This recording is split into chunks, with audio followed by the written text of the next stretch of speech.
So we're going to officially begin now. Welcome to all of you who are joining us, whether you're watching this live or viewing this later as a recording. We're really happy to have you with us. My name is Naomi Hoffer, and I'm the program manager for the Sherry Sobrato-Brisson Brain Cancer Survivorship Program. And also with us in the Zoom background is Mary Destree, who is a member of our supportive care team, and you might be seeing some posts in the chat box from Mary throughout. This webinar is part of our regular Living Well with Brain Cancer webinar series, which is one of our survivorship program offerings in the UCSF Neuro-Oncology Clinic, and it's made possible through a generous donation from Sherry Sobrato-Brisson.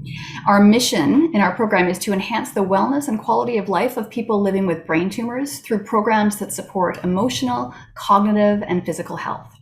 We greatly rely upon our amazing survivor community to help guide us as we develop these programs, and our survivors continue to be a vital component to our ongoing program offerings.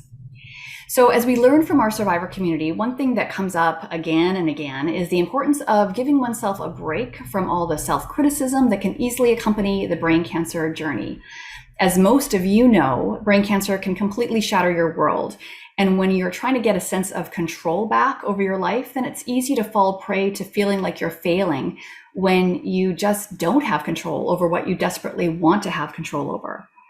But giving yourself a break is so much easier said than done. And how do we drop the self-criticism so that we can feel more joy and peace in the life that we have now?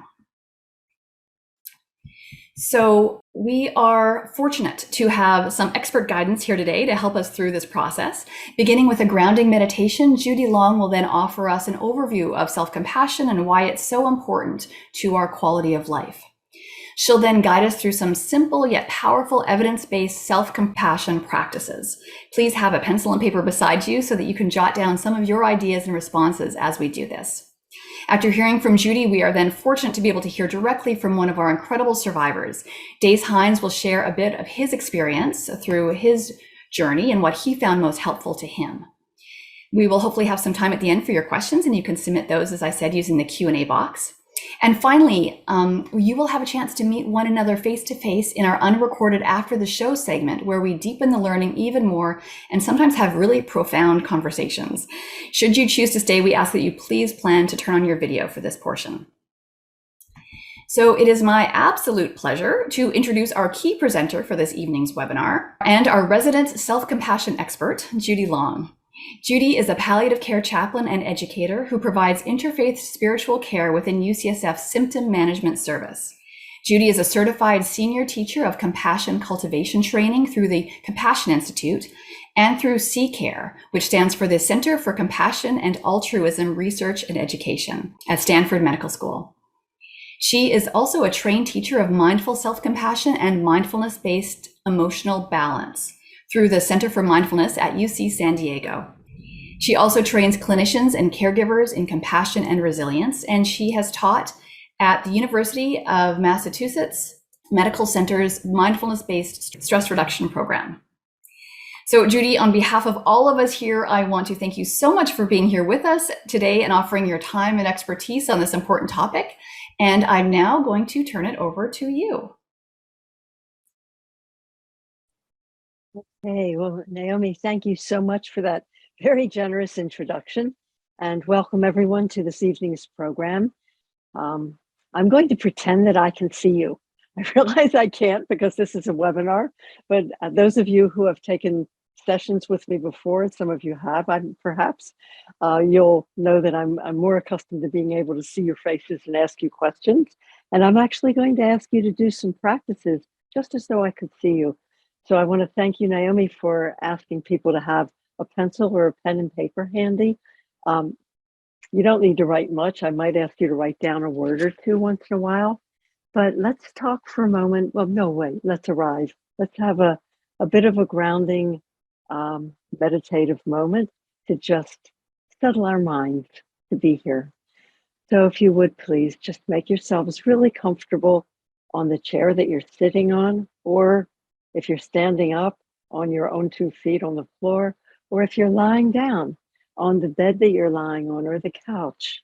And as you do that, what I'd like to ask you to do, and it may sound a little silly, but give it a try.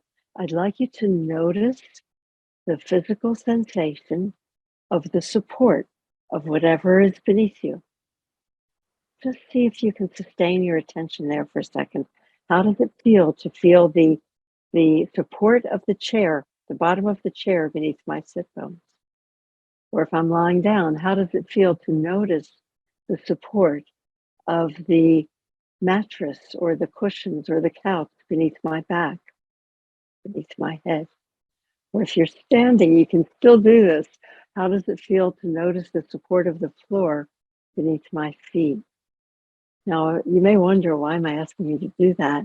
And here's the reason. I learned this from some friends and colleagues who were trauma therapists. And they said that when we direct our attention to noticing the physical sensation of support, it sends a word-free message to our brain that it can chill, it can relax. So if the brain's been busy getting upset and worried about something, then we notice the support of the chair or whatever we're leaning on, and the brain goes, oh, my person's secure. It's okay. I can relax. So it's a very simple, kind of a fun practice to do. That's a great way to calm the mind. And if you like, only if you're comfortable with noticing the breath, I'm going to show you a way that you could notice the breath first, and then in support of the chair or whatever you're on. So for the breath, it's still going to be noticing a physical sensation. So what I'd like you to do on the next in-breath is, if your nose is clear, breathe in through your nostrils. If not, breathe in through your mouth. And on the in-breath, notice the physical sensation.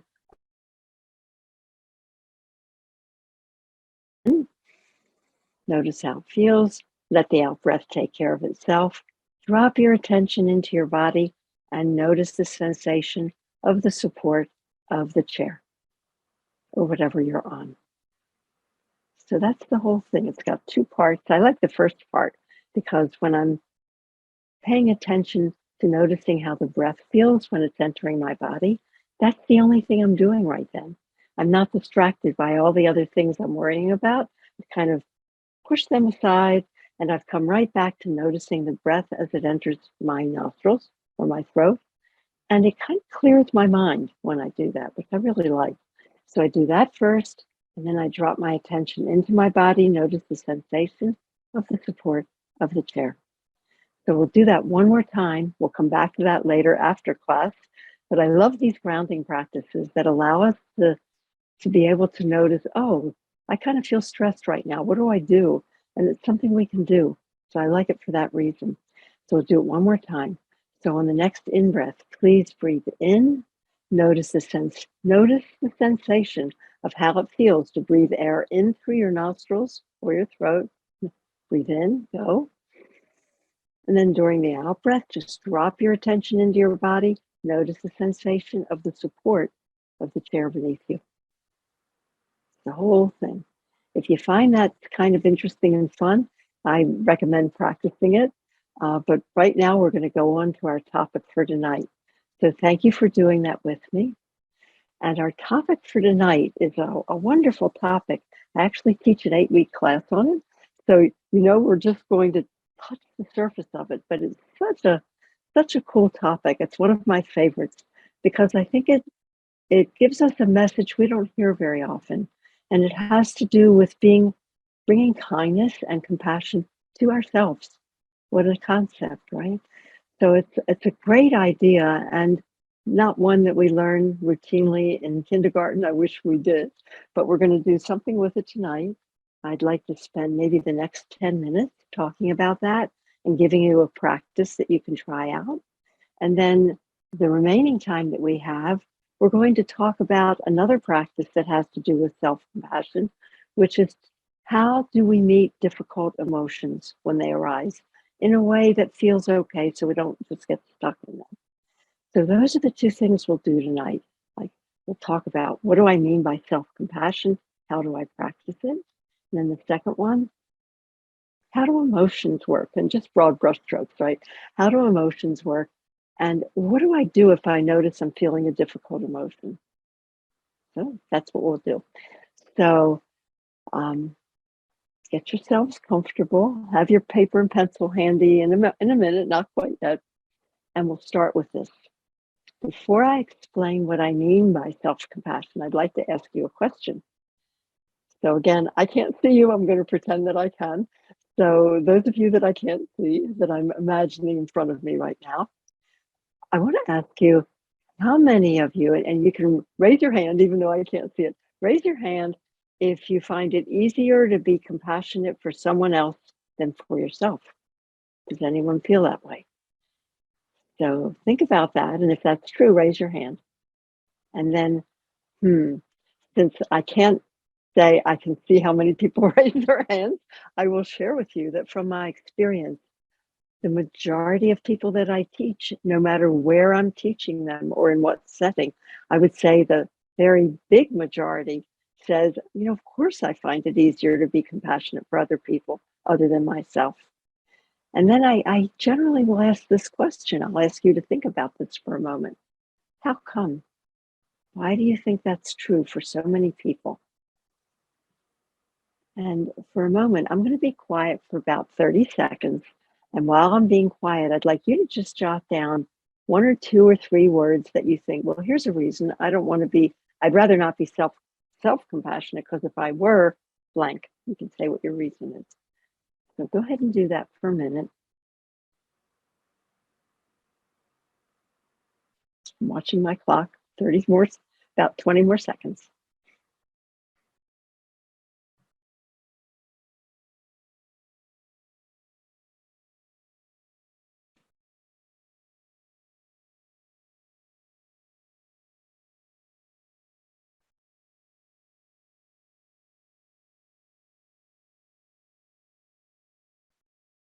Okay, so would you look at what you have written, and I will share with you some of the common things that people say.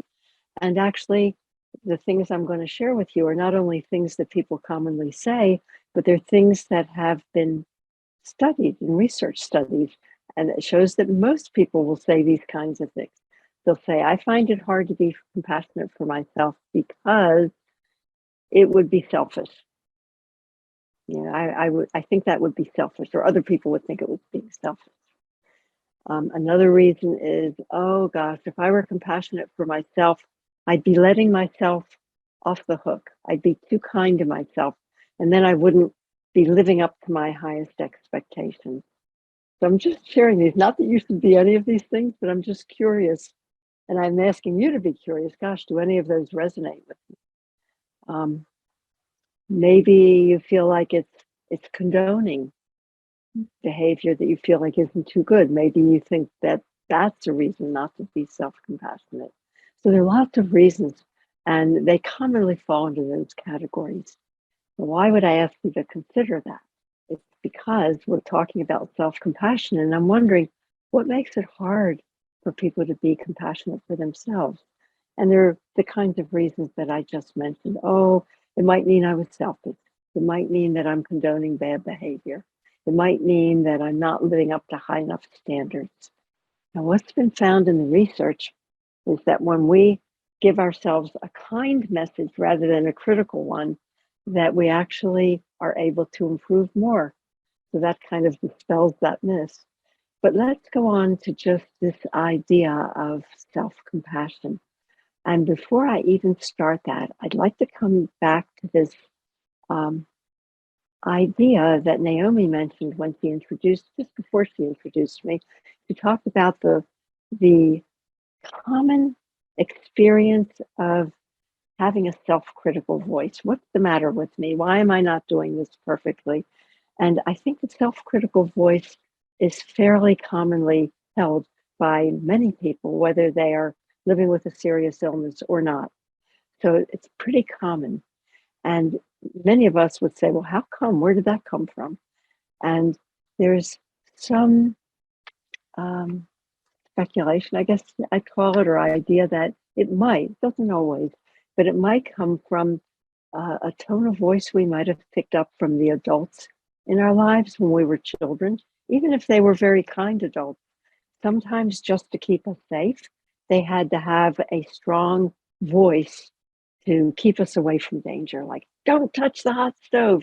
If you see a toddler getting a little too close to a hot stove and you're not close enough to grab them in your arms, you might shout at them. You might have a harsh voice just to get them to stop. And it seems that many of us have internalized that kind of voice. And there may be lots of other reasons, but often we have a somewhat harsh voice inside. I know for myself, if I do something that I wish I hadn't done, the first thing I say to myself is, ready for this? I'll say, Judy, you are such a jerk. And that just comes out before I even think about it. It's just my habit, what I do. No matter how long I've been teaching that, I still do it. I have to remind myself, it's not really very helpful, Judy. What else can you do that would make more sense? So you'll notice that those words, Judy, you are such a jerk, doesn't that sound a little bit like what a 10-year-old would say? So that voice often is a voice that we've internalized in childhood, if we have that voice at all. So let's talk about self-compassion. And what I'd like to share with you is the particular way that it's been studied. I'd love to tell you a lot more about the people that studied it, but I won't do that right now, just so you can have time for the practice. But the structure of what do I mean by self-compassion includes 3 elements. So I'd like to talk about them with you, 1, 2, and 3, just so you know what I mean. And then I'm going to give you a practice to do. So here's the first one. The first one is, can I notice when something's hard? For me, can I notice that? And you might be laughing at me and think, of course I can notice it. I have hard stuff all the time. But I would ask you this question, again, pretending I can see you. How many of us are really good at sucking it up and powering through things that are hard? Is there anybody here that's good at that? I could raise 2 hands. Sometimes I tell people I'm the queen of suck it up. Why am I like that? I don't know. It's because that's the way I was raised. I had to figure out how to get through things. And I think that's true for a lot of us. And I would say it serves me well. And it's probably served you well. It's helped you to take care of yourself, to take care of your kids, your parents, your siblings, your friends. We muscle through things. We have a hard time at work, we muscle through it. And so I don't want to stop doing that. That's not helpful. But can I also notice when something's hard? Can I allow myself to acknowledge this is hard? So I'm still muscling through it. I'm still being as tough as I might need to be, but I'm also going, whoa, silently, right? I'm not going to say this out loud, but can I silently say, this is hard. This is hard. So that's the first step in this self-compassion construct or way of looking at it. Very first step is to ask each of us, can we notice, even while we're in the middle of life, can we notice when something's hard? And can we acknowledge it? How do you acknowledge it? You can silently say, this is hard. Or you might silently say, this is a moment of suffering. Or if you don't like those, you could silently say, ouch. It doesn't have to be long. It can be just for a second, but it is allowing yourself to get it. Yes, I'm powering through, and yes, I'm acknowledging this is also hard. So that's step 1. Step 2. Step 2 is referred to by the Center of Mindful Self-Compassion, which we'll give you a link for a little bit later. But step 2 is called common humanity. Can I allow myself to remember that it's part of being human for things to go wrong sometimes? Sometimes they go wrong in a really big way. Sometimes they go wrong in a littler way. But it's part of being human. None of us gets to have it perfect. Or if you do and you know how, please let me know. But most of us don't. And I'll share a slightly funny story. I thought I was in a class once with a teacher of mindful self-compassion in the early days. And someone in our class said to her, they said, yeah, but I didn't sign up for this, because she had a lot of really, really difficult things in her life. And the teacher just kind of chuckled and said, I know, we all feel like we didn't sign up for it, but actually we all signed up for it just by being born. It's part of being human. If something's not hard for me right now, it's probably hard for someone I love. But everyone has difficult moments or difficult years, just depends, right? So why is it important to notice that? The reason is this: if we don't allow ourselves to realize that it's a bit natural, normal to have hard times sometimes, then we might start thinking, oh, it's just me. I really screwed up. I'm inherently a failure. I can't do anything right. Look what happened to me. I'm broken. Lots of negative things. And more than anything, probably one of the worst things about that is that it's very isolating. It separates us from being connected with everyone else because there's an inclination to think it's just me. And that's actually not even a healthy adaptation. So to counter that, what's really useful is just, even if it's just for a breath, just for a moment, to say, it's part of being human for things to go wrong. Everyone has moments of difficulty, some phrase. The phrase doesn't matter. You make up your own phrase, one that works for you, but should be something that acknowledges it's part of being a human being. Yeah. Third step. And you might enjoy this and you might go, oh no, but I like the third step. The third step is, can I say something to myself that's kind in the face of something that's difficult? So what do I mean by that? I would say it's a little bit, it would be just the opposite of saying, Judy, you are such a jerk. That's not particularly kind. And notice the tone of voice is harsh. So can I say something in a kind tone of voice to myself? And if I have no idea how to do that, or no idea what I would say, then here's the instruction. The instruction is, think of someone you love. It can be a child, it can be a friend, it can be your partner, it can be a parent, it can be anyone you want, but think of someone you love. And then you imagine that that person is confiding in you and telling you about something they're upset about, something that went wrong for them. Maybe they're saying, I feel so bad because I spoke harshly to my brother, or I feel so bad because I didn't get that project done for my best friend that I promised. Now, what would you say to them? Would you say to them, you are such a jerk? Probably not. Although I did have someone laughingly say to me, you don't know my friends. Yes, that's what I would say to them. But let's say in real life, what would you say to them to be kind, to be encouraging? It might sound something like this. It might be, hey, I know you feel really bad about that, but I know you're going to do better next time. Or I know you're going to get through this, or I believe in you. I know you're going to make it, something kind. Turn that around, say that to yourself. Can I say to myself, instead of, Judy, you're such a jerk, can I say, Judy, I know this is hard, but you're going to get through this. I know you're going to do better the next time.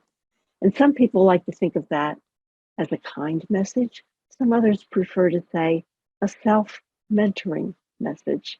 That would be more like, I know you're going to get through this, and I know next time you're going to start that project earlier so you don't have to have this happen. Or next time you talk to your brother, you're going to remember that sometimes you get annoyed with him, and you're going to be more careful what you say. I would call that more of a self-mentoring message. But that's it. Those are the 3 steps. And the 3 steps are not just what you do, but they're also 3 steps that have been really extensively studied. Is this good for people? How is it good for people? So I would encourage you, if you're curious about this whole topic, to look at the link that Mary Destry will make available to you, that is the Center for Mindful Self-Compassion. And you can even go into their menu item for research and look at the different things that they looked at. But these 3 things are quite wonderful. So in the little bit of time, I'm looking at the time now, the time always gets away from me. So I'm going to quickly ask you to try this out. So for just a moment, will you get yourselves really comfortable in your chair?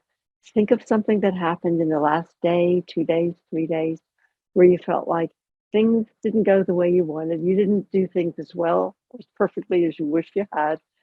It could be something in the last week or 2, but please bring something to mind.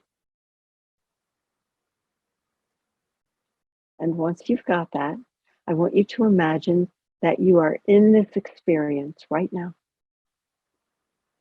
Remember who you were with and where you were, who you were talking to.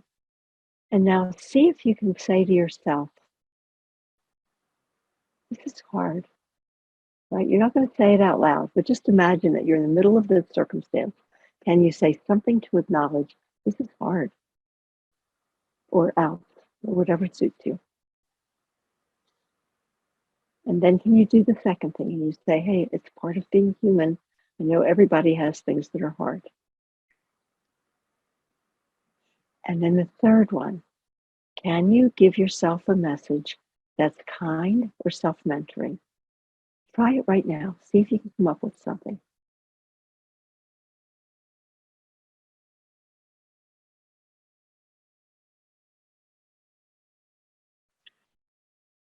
So the practice would be to do what you just did, but you do it right in the middle of life. And there's a big requirement that precedes it. The requirement is, can I notice when something's hard, right? So if we're in the habit of powering through things, and that's what we do, and we're really good at it, we may not even notice when something's hard until maybe tomorrow, then I might think back and think it's hard. But what I'd like you to do is see if right in the middle of life, if you feel a little bit stressed, see if you can notice, and then silently say, this is hard. And then this is part of being human. And then to yourself, you could even use your name. I would say, Judy, you're going to make it through. It's okay. I know you can do this. Whatever you think will be encouraging. So your home practice is to do that. So try that out this week. See what it would be like. And I always say, see for yourself. This has helped me. I've liked it. Doesn't mean you will. And you won't know unless you try it out. So try it out and see what it's like.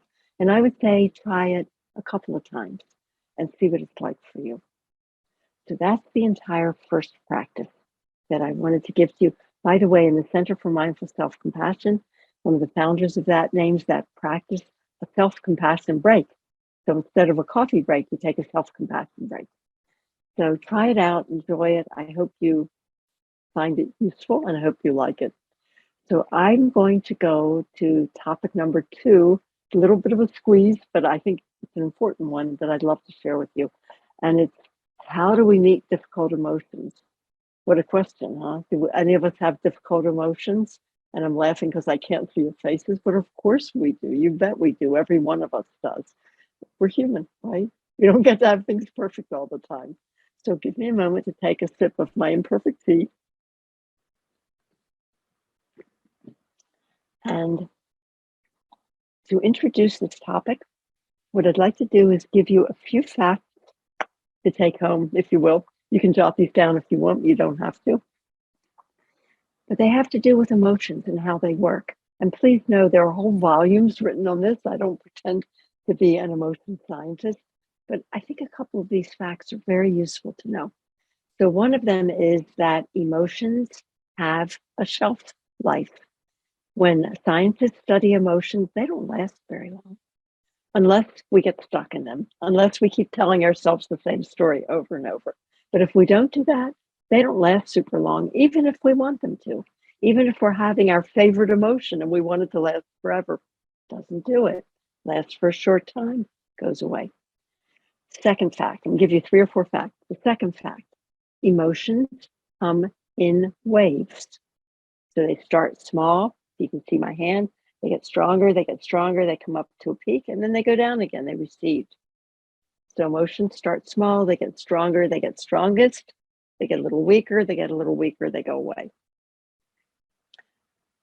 So I thought, that's interesting. Waves, let me think about waves at the beach. Waves keep coming, and yes, emotions do too. So if you have an emotion, or I'm going to ask you a question, have you ever experienced waves of grief, or waves of anger, or waves of fear? I'm guessing you might have experienced one or another of those. Most of us have. I know I have. But I think I hear it most commonly. People have seemed to speak of it to me most commonly when it comes to waves of grief. You know, somebody will be grieving in a really huge way and crying and finding it difficult. And then they'll be laughing about something, and then it comes back again. And then it comes back again. So emotions come in waves. So short shelf life, they come in waves. I'm forgetting one of them. So I'm going to go to the one that I'm remembering. So the next one that I would like to share with you, and it's this one I didn't know, and I found this really interesting. It's the idea that when an emotion is at very strongest, when it's at its peak, it is said to be refractory. I think most of us have heard of refractory pain. We hear about that in hospitals, and they're saying that's when the pain is so strong that the pain medicine doesn't help. Refractory pain. That's my layperson description. I'm sure there's a better one. But I said, well, I don't understand what you mean by refractory emotions. What are you talking about? And what I was told is what they mean is that when an emotion is at its peak, it's at its strongest, then what happens to us is that what we can perceive, what we notice, becomes narrower and narrower and narrower. So we only notice what that emotion is telling us. Isn't that interesting? So like, let's pretend that I'm irritated or angry about something. I often use this example. Again, I can't see your faces, so bear with me, but I'll use this for an example now. So I have an older brother named David, whom I love very much. He lives in Boston. I'm in San Francisco, but he still likes to boss me around sometimes. I guess older brothers can be that way, maybe older sisters too. And when he does, how do you think I feel? I get really annoyed. So I react as though I were a 10-year-old little sister again. And that's not especially useful, but I feel that way. So let's pretend I'm talking with David on the telephone, and he's in Boston, I'm here. And let's pretend that one of you walks in the room and you whisper to me and you say, Judy, your brother is such a jerk. I'd probably look at you and I'd say, yes, right? I'd be really happy you said that, because the only thing I can see right now when I'm angry with David is that he's a jerk. That's all I can really see. However, if instead, let's pretend you know David and you know me, and you tiptoe into the room and you say to me, Judy, you're whispering, you don't want David to hear this, right? You say, Judy, you know you love your brother. You know he's really a great guy. What do you think I would say? I would think, no, he's not. He's a jerk. I just wouldn't get it. Even though cognitively, right, in my brain, I know that. Rationally, I know it. But in my feelings, in my feelings right now, all I know is what that strong emotion's telling me. Ask me 20 minutes later when I calm down. Then I'll tell you what a great guy he is. But not when I'm feeling the emotion at its peak. And why am I sharing this with you? I find that's a super useful piece of information to know. If I can notice that I'm experiencing a strong emotion and it's at its strongest, number one, it helps me to realize, oh, number one, it's temporary. Number two, it's a wave, it's going to go down again. And number three, I'm not thinking super clearly right now because I'm believing whatever that emotion's telling me. So maybe that will help me figure out, what do I want to do right now? Maybe if I'm talking on the phone with my brother, maybe what I want to do is keep my mouth shut, instead of saying something that it will get us into an argument.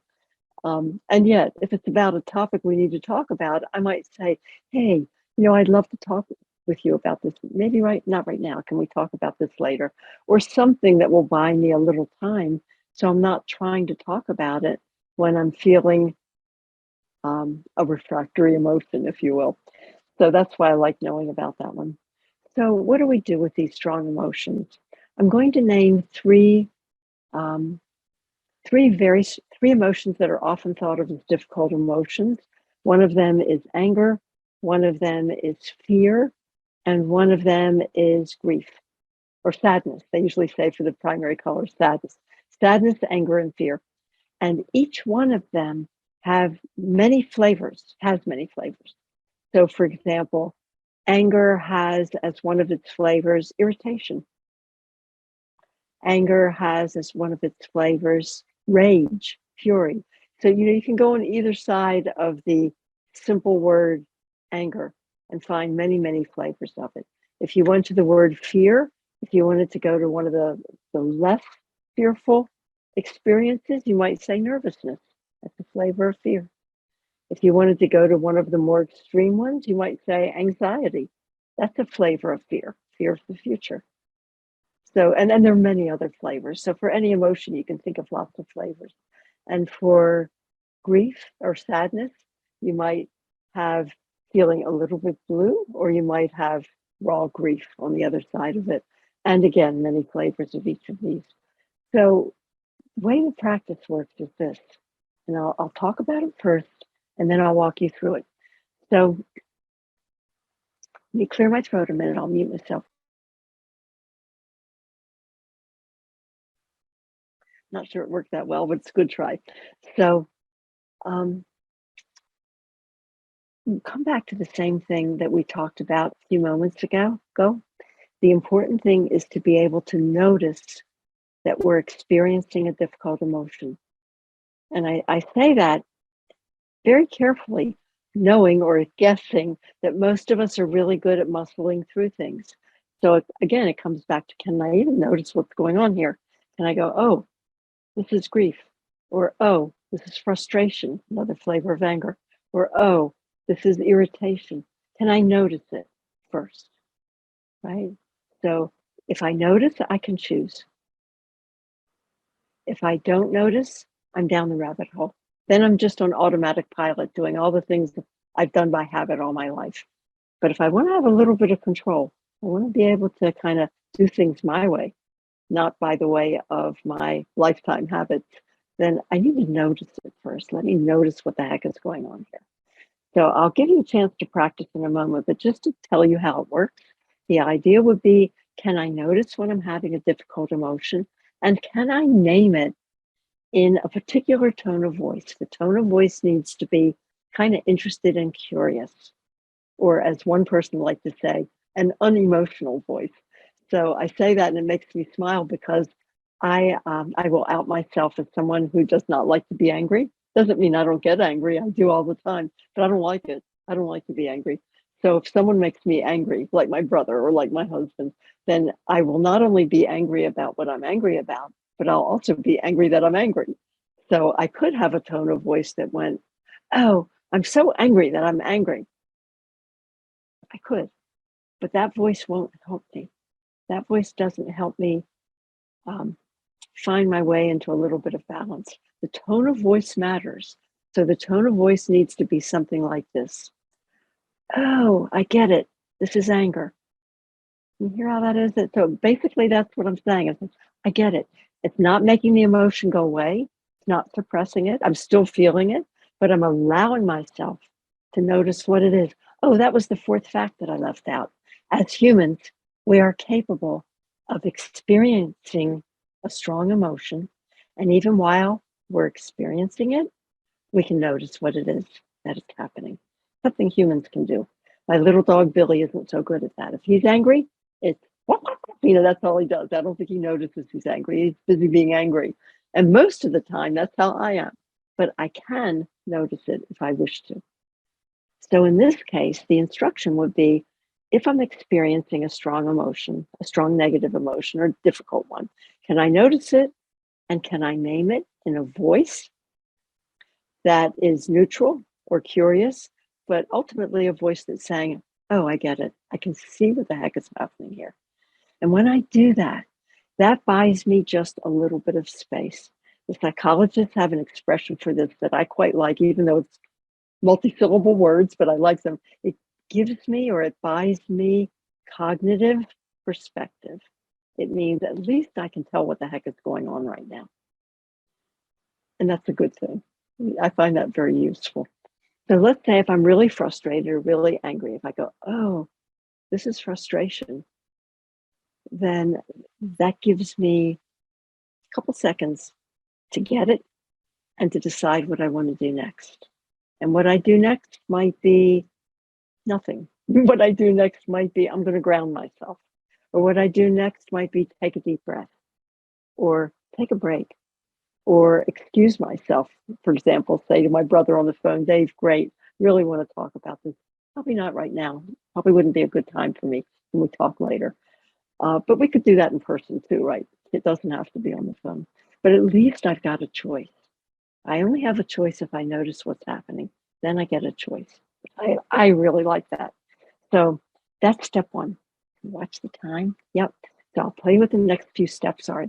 They're pretty simple. It takes me a minute or two to talk about them. So first I notice the emotion. I name it in an interested voice that says, I get it. Silently, right? I'm not going to say that out loud. Oh, this is anger. So the second thing is, can I notice any place in my body where I might feel a little bit of extra tension or tightness that I think might be associated with this emotion. Some people can do that right away. They say little kids can do that super fast. Adults, sometimes we have a little more trouble figuring out what the heck is that. But try it. I'll ask you to try it in a moment where you've brought a situation to mind, you've named the emotion, and then you see if you can find where you notice it in your body. Some people say, oh, my shoulders, or oh, I've got a knot in my stomach. Some people say, don't know. And if you don't know, then I'll say, oh, well, do a very quick scan of your body mentally. How do I feel at the top of my head when I think about this? How do I feel in my jaw, in my throat, my chest, between my shoulder blades, right? In my belly. So see if I can find a place where I notice it. If I notice it, great. If I don't, and if I notice it in 4 or 5 places, the instruction is just pick one. Pick one that's the strongest or one that makes sense to you. And if I can't feel it anywhere, then the instruction is choose a place that makes sense to you. And I've had that really work for people and for myself. And in one case, I was teaching this to a physician who had just gotten a very difficult diagnosis herself. She wanted to learn this, but she said, I can't feel it anywhere. And she was angry and she was grieving both. And I said, okay, what makes sense to you? And she said, my brain. I can feel it in my brain. And she meant that, and she could. And that's what she used for the purposes of this practice, and it worked great. So you just wherever you feel it is okay. And if you can't feel it anywhere, you make up something that makes sense to you. That's the second step. The third step is made up of 3 parts. So it's kind of long, and I believe you're going to have time to try this out quickly. So the third step is simply to picture that part of your body. So you picture, I'm going to make up one as an example for myself, because once I was in the hospital and the night before my surgery, I was so nervous. I felt like I had a rock in my stomach. This was not surgery on my stomach, by the way, but that's where I could feel it. I felt like I had a knot in my belly. So the instruction is this: figure out where you feel it, and then picture that part of your body. So I would picture my belly, or that, my stomach area, whatever you want to call it. And while I'm picturing it, directing my attention there, I'm going to say a word, and I'm going to repeat it 3 or 4 times silently in my own mind. And the word is soften, soften, soften, soften. And when I did that once, that night that I was in the hospital, I thought, you've got to be kidding. I could feel my stomach muscles softening, and I wasn't trying to make them soften, but something about directing my attention to my stomach and saying the word, it made the connection, it made it happen. Really amazing. And then once I do the word soften, and now I'm just going to give you 2 more words and then we'll be done. So the second word, you let go of the word soften and then go to the word soothe, S-O-O-T-H-E, soothe. And you say that 2 or 3 times. And what I usually ask people is, I say, take your hand and put it on the part of the body where you feel the tightness. So in my example here, I'm going to put my hand on my stomach and I'm going to say soothe, soothe, soothe. I kind of like putting my hand there anyway, because it helps me remember to keep my attention there. Doesn't work if I'm thinking about snorkeling in Hawaii. Got to have your attention at your stomach or at your throat or wherever you think you feel it. So you say soothe 3 times, 4 times. And then finally, you let go of that word. And there's one more word. And the word is allow, A-L-L-O-W. And that, I remember when I first learned this, I thought, are you kidding me? Why would I say allow? I don't want to have this emotion. And the teacher said to me, you know what? You don't want to get in a fight with it either. Because if you get in a fight with it, it's going to hang on harder. And what you want to do is just soften around it and allow it, because emotions have a shelf life. It'll go away if you let it. You want to just loosen it around it, soften around it, soothe it, and allow it, and it'll go away. And that works a lot better, by the way, when you do this physically than when you say words to your mind. I don't know why, but if I say to my mind, would you please cut it out and relax? It doesn't work. But if you do this with connecting it with your body, it works. At least it works for many people. So I really would recommend trying it out. So again, that last word, and you can keep your hand on your belly or wherever you might have it, and you say, allow, allow, allow. And that's the whole thing. So I'm going to ask you to try it in the next 5 minutes so you can see what this feels like. And this is just for a single practice. And please know that you can go to the website that Mary already wrote in the chat. And when you do that, you can get a guided recording to listen to try it out while someone's guiding you through this. But right now, I'm going to guide you through it. So give it a try. And here's how it works. As we're sitting here, would you please allow your eyes to gently close or your gaze to drop, just so you're not distracted by the screen, and bring to mind something that you find, something that made you feel a difficult emotion, anything in the realm of some form of sadness or anger or fear. See if you can pick something to do just for this practice in our session tonight.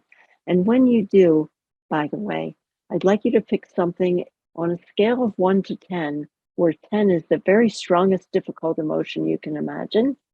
I'd like you to pick something that's at a level 4. I mean it. If you can possibly pick a difficult emotion that's at a level 4 or 5. Remember that this is being in class. This is practice. So I don't want you to pick something that's so hard that you can't think straight. So pick something that was moderately hard. And we all have stuff. Could be frustration, could be annoyance. You come up with it. All right, I'll be quiet a minute.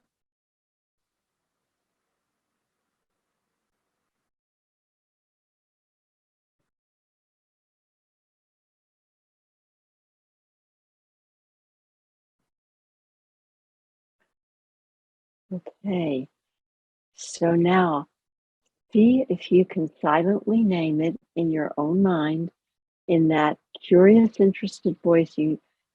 Let's say if you're remembering, first of all, I hope you're remembering the experience that you chose.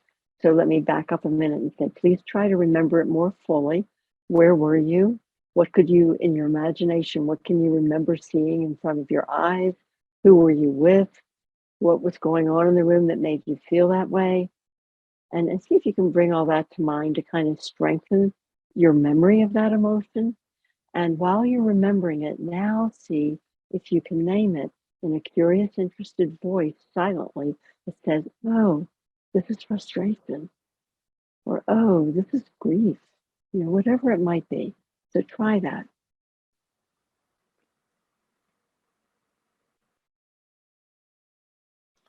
Again, the tone of voice is basically saying, oh, I get it.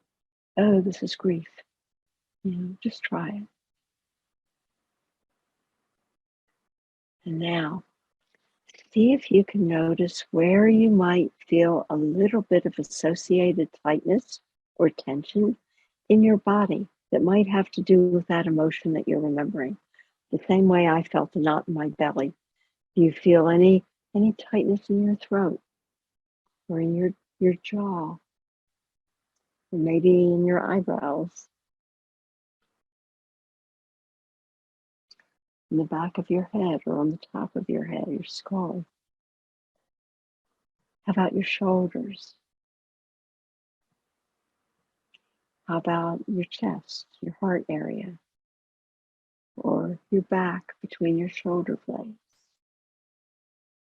Or drifting down a little to your belly, do you feel it there? Is there anywhere you might feel a little bit of associated tightness? And if you do, just remember what that is for a minute. If you don't feel it anywhere, pick a place that makes sense to you. Or if you feel it 3 or 4 places, pick one, either the one that's the strongest or the one that makes the most sense to you. But you need to pick a place for this practice.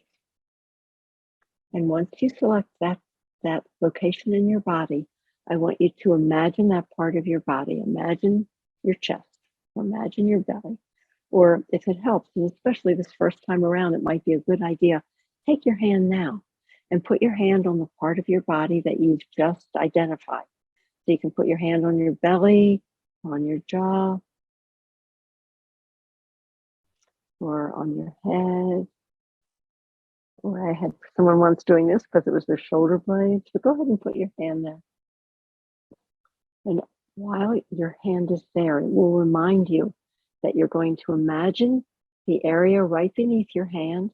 So imagine that area and silently repeat the word soften about 3 or 4 times.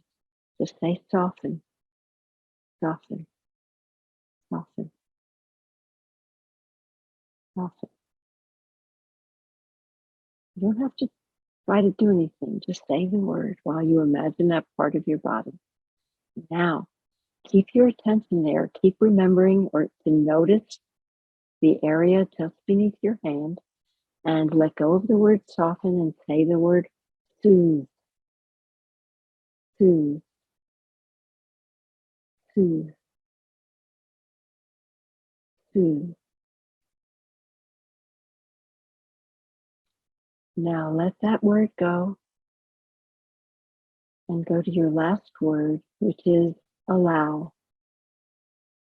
And repeat that 3 or 4 times. Allow, allow, allow, allow. And when you're ready, you could put your hands back into your lap or beside you or on the table, whatever works for you right now. Now, I will share with you that when I did this, I was so nervous the night before my surgery, I couldn't think straight. But when I did this, I actually kind of softened and relaxed, and I was able to doze off, wake up, doze off, but I relaxed. I stopped being so upset. And what was nice is that once I did that, I was so surprised that it actually made me feel better, that I thought, that's amazing. And if that emotion comes back again and I get worried again, I can just do it again. And there was something about knowing that that felt so good.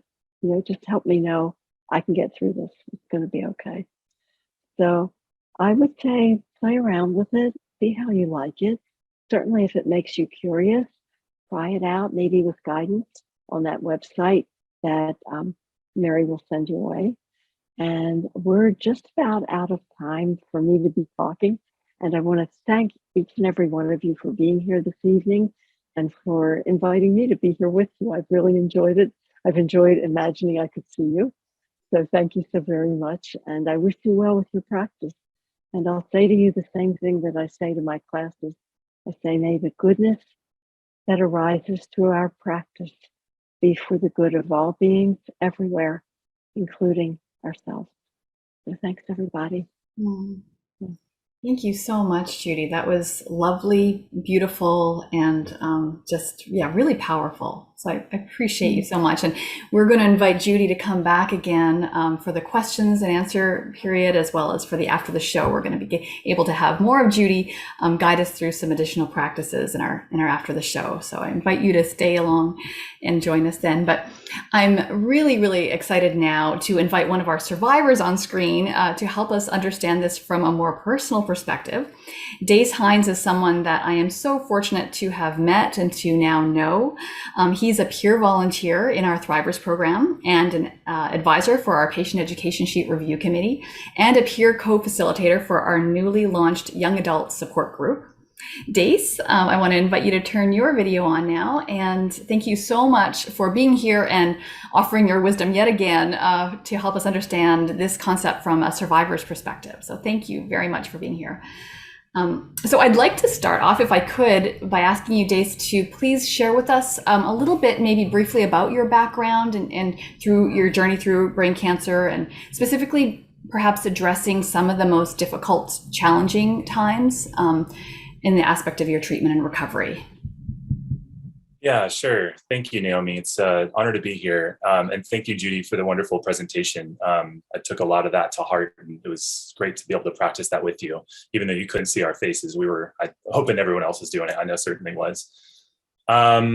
So my story kind of started with brain cancer anyway. It started back in 2014. I was relatively young, fit, healthy, and I drank all the kale smoothies, thought I did everything right, and somehow still ended up with a brain tumor. Had a seizure, it landed me in the hospital. I had no symptoms prior to that. It was a total surprise to me.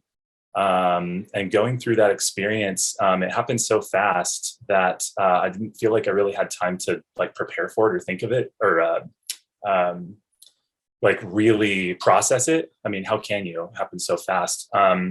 But as far as the first thing that I think was really difficult for me was once I got through the kind of craziness of the seizure and the surgery and all of that, the new kind of deficits that I emerged from surgery with, like I had a trouble regulating my emotions. I was really emotionally dysregulated. I kind of had feelings of inadequacy because I had some cognitive changes that I was really insecure and nervous about, especially because, like I said, I consider myself to be pretty young and fit. And I just had a really hard time dealing with those things pretty early on. Fast forward a little bit, I had, scans of about 6 years that were totally fine. And I had a recurrence that came back last year and went in for surgery again. But this time I was much better prepared. And part of the reasons why are, things that I hope to share with you in a minute. But I would say that having that feeling of just like kind of out of controlness and not knowing what I was going to say or to who or how was really difficult for me because I had never really had that experience before. So that was really tricky. There's this thing that I think a lot of brain cancer patients, brain tumor patients, something that I've heard a lot of, and I've certainly felt myself as well, is this sense of like, I want to get back to the way I was before. I want to go back. I want to be who I was. And that's really hard because in my experience, there's not really any going back. There's this new person that we are that we can become, but going back is really difficult to do after such a serious event, especially something that like messes with the thing that makes you human. And there's a lot of ways that can manifest, kind of shame and feeling insecure. And I definitely felt all of that. So those were some of the big things that I really kind of had a challenge with. As far as like specific cognitive changes, like I had a really hard time like switching my attention. Like I used to be really good at it. And then all of a sudden it felt like I could only talk to like one person at a time. I could be dialed in. And if one thing happened right here in my peripheral, like the butterfly flew by, it would distract me. And then I felt like I couldn't stay in the conversation. So it was a lot of shame kind of around feeling like I wasn't being a good listener. And I wasn't able to do my job correctly at the time. There's all kinds of stuff.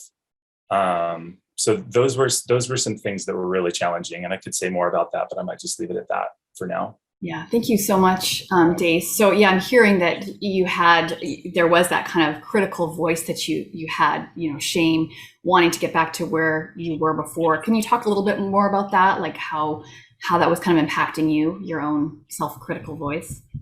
Yeah, definitely. I think that's something, I think Judy mentioned this too. Like this is something we all deal with, right? Like whether you have a brain tumor or brain cancer or not, like there's something in us that it tells us that we should be doing something different or we should be doing it a certain way.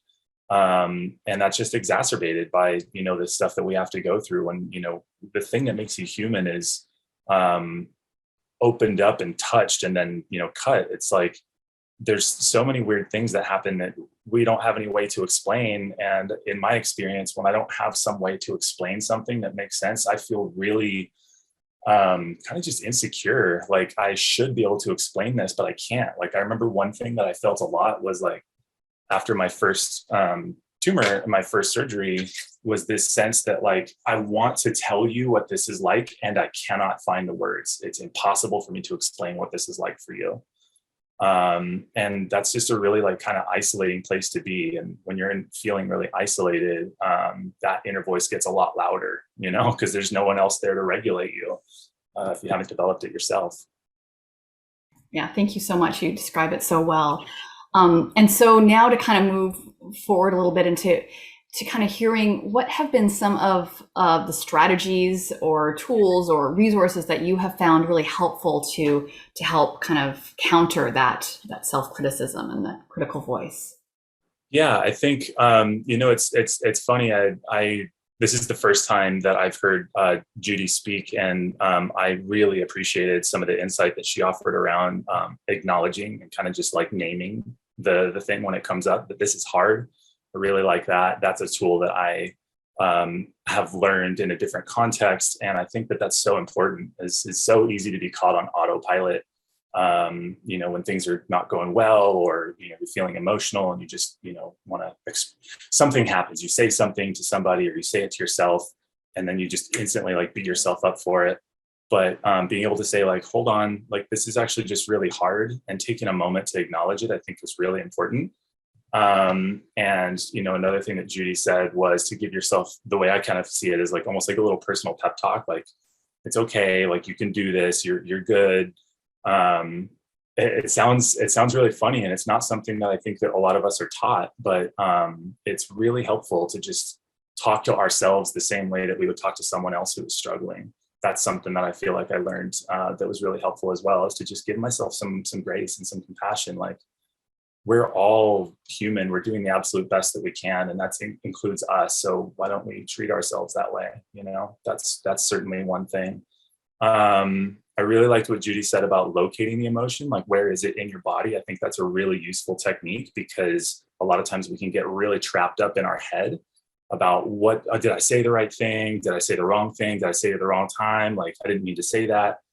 All that stuff is so noisy, but if we can like notice when we feel, whether it's, anger or resentment, frustration, we can notice where that is in our body. It helps to kind of bring us out of our head and back into our body. For me, I find that that's actually a really helpful technique, because even just the idea that I could kind of pull myself out of my head, turn the temperature down there a little bit, and just use my senses to, locate with kind of curiosity, where in my body am I noticing this? That's something that's been really helpful as well. That's something that in another way, I kind of learned that from a book called Hardwiring Happiness, that's written by Dr. Rick Hansen.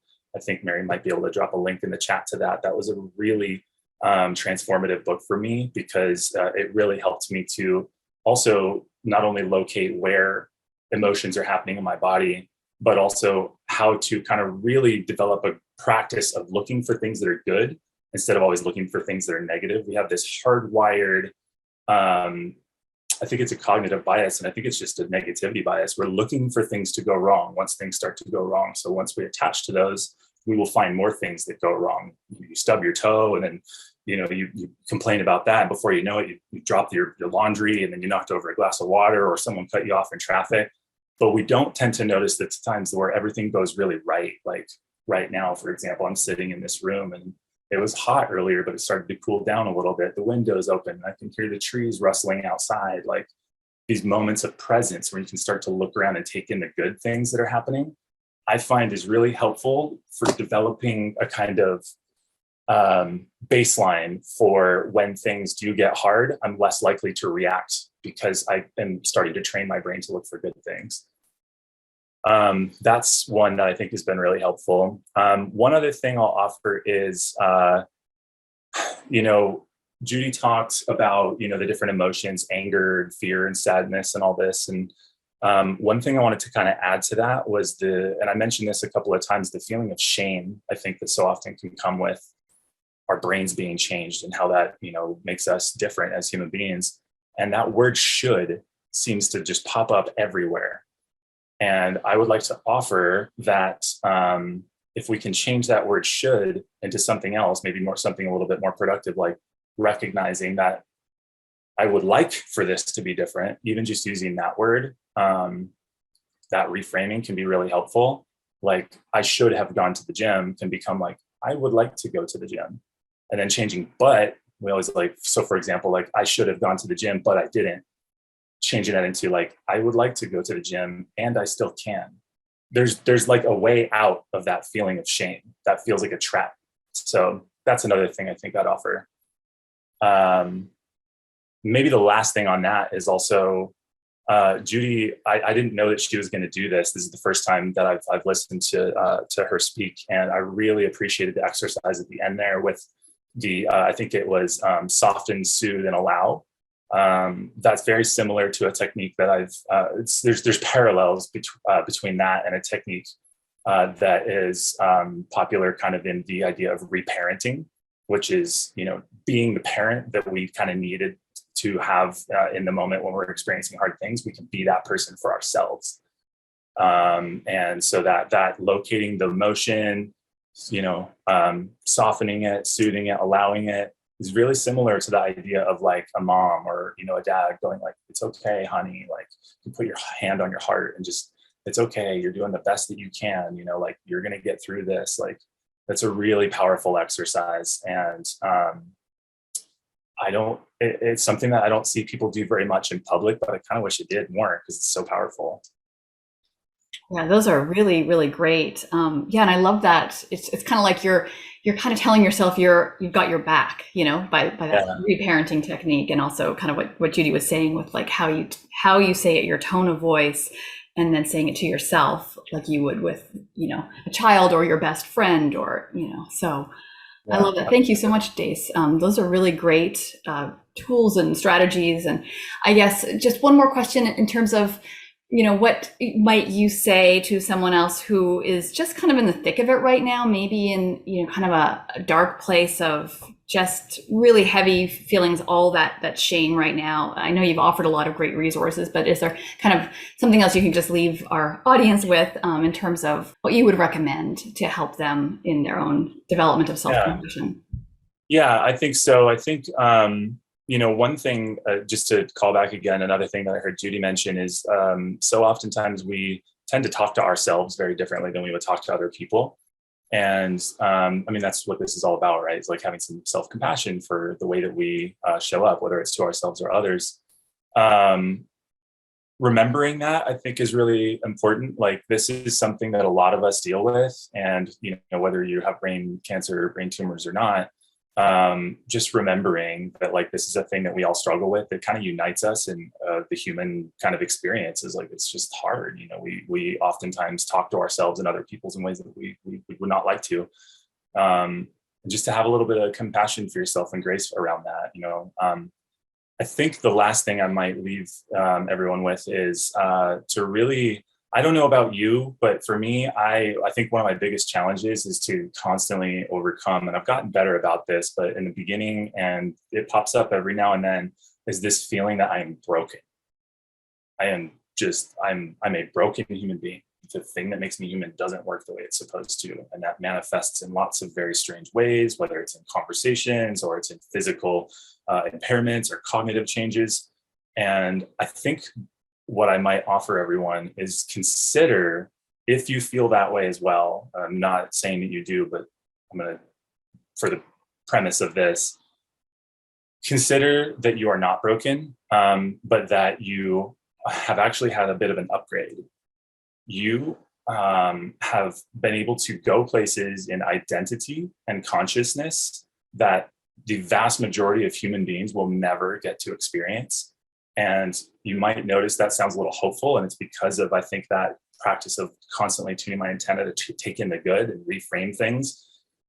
But the ways that we can understand ourselves and our brains, we never know what kind of insight that's going to create for other people. And so it's possible that you might even be able to inspire people just by being honest and open about what comes up for you.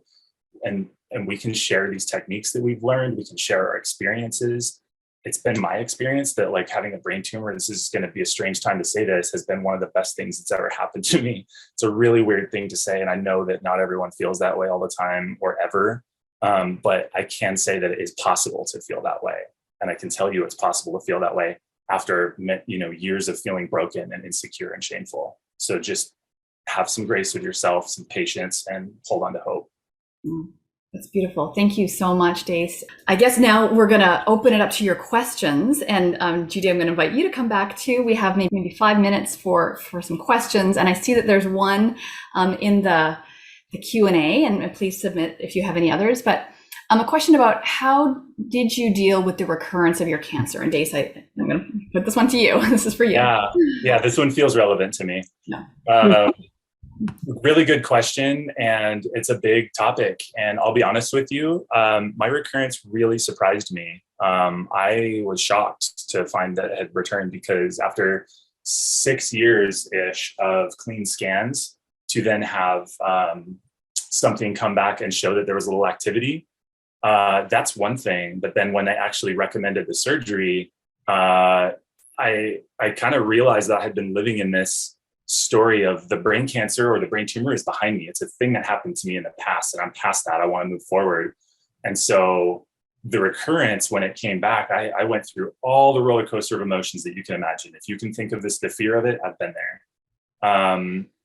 When the pathology came back, it was actually upgrade. I hate this word for this, but it was upgraded. It's not a grade 2 anymore, but now it's a grade 4. So not good news. And that was really challenging as well. But the two things that come to mind are that I don't want to be surprised by this again in the future. So I'm doing everything I can to just accept. I think acceptance is the first thing for me. This is part of my life, whether I want it to be or not. And I didn't do anything wrong. This is just the way it is for me. Everyone has different circumstances. I've had a lot of fortunate things happen in my life, but the recurrence was unfortunately not one of them. Can't win them all, you know? Some people say, like, why me? I say, why not me? I'm like, white American, male, like, why not me? I can't say that's everyone's experience, but for me, it's kind of just been like a real acceptance that this is the thing that happens. And the other thing is, and Naomi had mentioned this in the beginning, that I have been very involved as a advocate with UCSF since my recurrence. So, getting involved with the peer support group, trying to offer safe spaces for other people with diagnoses to explore their emotions and offer my experiences, getting the why me mentality out of the way and going, what can I do with this? How can I use this to how can I harness this into something that is beneficial for someone else? It helps me to kind of remove my ego from the equation as much as possible. That's a big way that I've dealt with it. And I could probably say more about that, but I think I'll stop there for now. Thank you so much. Yeah, I mean, I love that. I love that you're kind of reframing it. And this is kind of the positivity bias that you're kind of countering that negativity bias. And I love also that you're telling yourself, like, this is not my fault. Like you've internalized that. It sounds like that voice. This is not my fault. I didn't bring this on. I didn't do anything to make this happen. So yeah, absolutely. And that's one of those things that I think I really think that years of practicing taking in the good has really kind of set me up for that. Even though it still really surprised me when it came back, and I was sad and angry and all these things. Like, those are just emotions, they're going to be there whether I want them to be or not. But what can I do after I feel the emotion, I think, is the bigger question that I'm trying to ask myself now. Yeah, Judy, did you want to add anything to that around kind of the idea of recurrence and kind of coping with that in kind of a positive way, or anything that Dace had said? No, I think Dace really covered it beautifully. Yeah. Okay. Yes. Yeah. Okay. Well, great. I think what I'd love to do now is just end this portion of it and just say, like, just a real deep gratitude to you, Dace, and to you, Judy, for just being here and offering your compassionate hearts and your wisdom and your experience and on your resources. This is really just a lot of really rich material that I think many of us can keep coming back to. So thank you so much.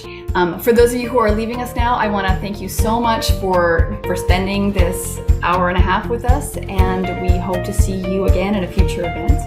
So thank you. I'll stop the recording now.